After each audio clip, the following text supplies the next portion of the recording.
exchequer. I submit, Mr. Speaker.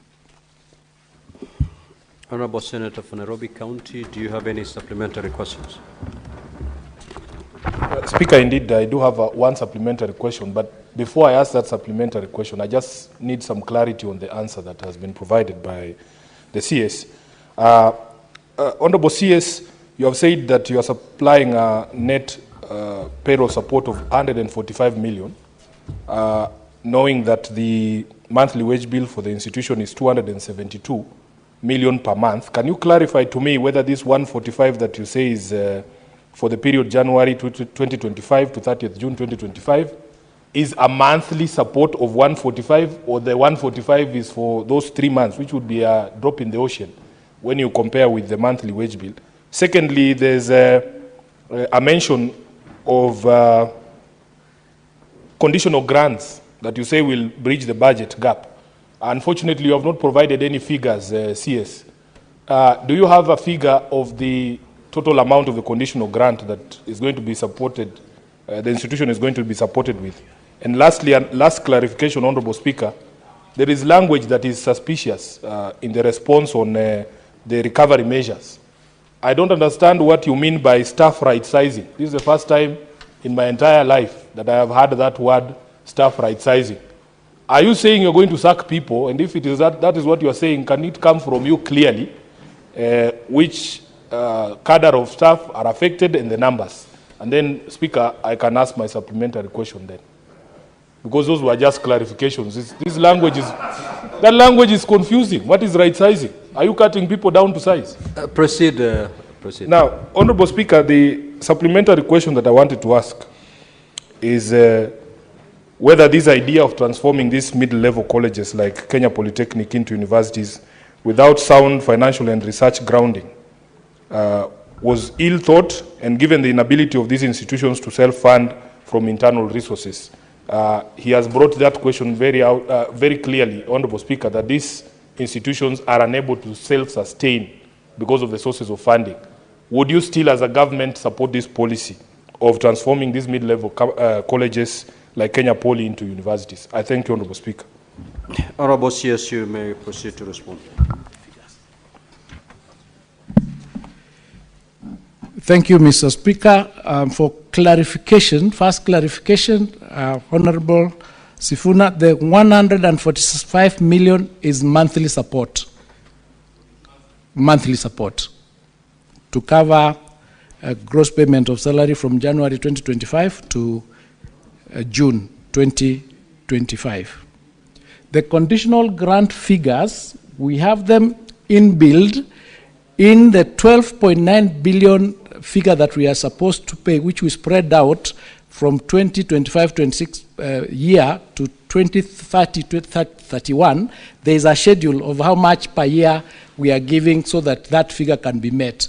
The idea was, take the 12.9 billion, spread it out, because the government cannot afford to pay all of it at once. Spread it out because, for example, if you take the 4.3 billion, that is the amount for pension, we know it is not required all at once. So we spread that figure out so that at least when people retire, they do not go home without any money. So we put in some money current so that when you retire, you are getting money, and we keep increasing that figure so that by the end of 2031, we'll have cleared the debt and will be in a position of sustainability. On right sizing, Mr. Speaker, this is rationalization of the staff. I will explain further, Honorable Senator. What we found is that in universities, the ratio of teaching staff to non-teaching staff is supposed to be 70-30. But what we have in most of our institutions is the opposite. We have academic staff that are 30-70. So right sizing or rationalization is as you continue employing, you see where do you need to employ and where do you need to release. For example, if a casual or somebody is on contract and you find is in the 70% portion, you do not replace that person. You let them go at the end of their contract so that you have an opportunity to bring this other side above in order to right size. There is going, of course, to be issues relating to sending people home, but that is dependent on a program that would work if that becomes necessary, just like what we've done in Moi.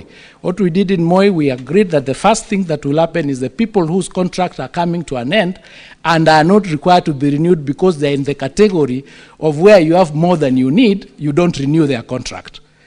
But then, when you move to want to deal with the rest of the group, let's say you want to send them home, you have to work using the normal, because it's a labor right, using the normal process. Discuss with them, discuss with the unions, and you must have funds if you are sending people home to pay them so that they go home. So these are the strategies or structures that we put in place. One, to ensure that we have sustainable programs in the universities, but we also do not offend the rights of the employees. So we are not just going to sack people and tell them, go home. We are going to work with them and with the unions to ensure that we have a program, a transition program, where we are going to be able to ensure that we are reaching the right level. That is the right sizing, rationalization that we are talking about. But we are going to work together with them. We are not going to wake up and say, this group go home. There could even those who are willing to voluntarily come and say, I want to go home, can I have my redundancy package and stuff like that. Now, the issue of transforming these mid-level colleges into universities, of course, came about because there was a number of students, as you very well know. The university spaces, if you remember, was that if people do exams and they're supposed to go to universities, what used to happen is you start from the position of how many spaces do we have in the universities for us to admit. Then you do a cutoff point and say, this year we are taking students from B and above. So you find that even the people who are actually qualified to go to universities were not getting the spaces. That is the basis upon which the transformation of these middle colleges to universities came about. But where we are now, the conversation needs to be had to confirm whether we have enough. For instance, this year, the spaces we have in universities to accommodate students, the available spaces are 305,000. The people who qualified on the C+ to go to universities are 246,000. That means we have almost 60,000 available space to admit other students. So the question would be, do we really need to do or create more universities?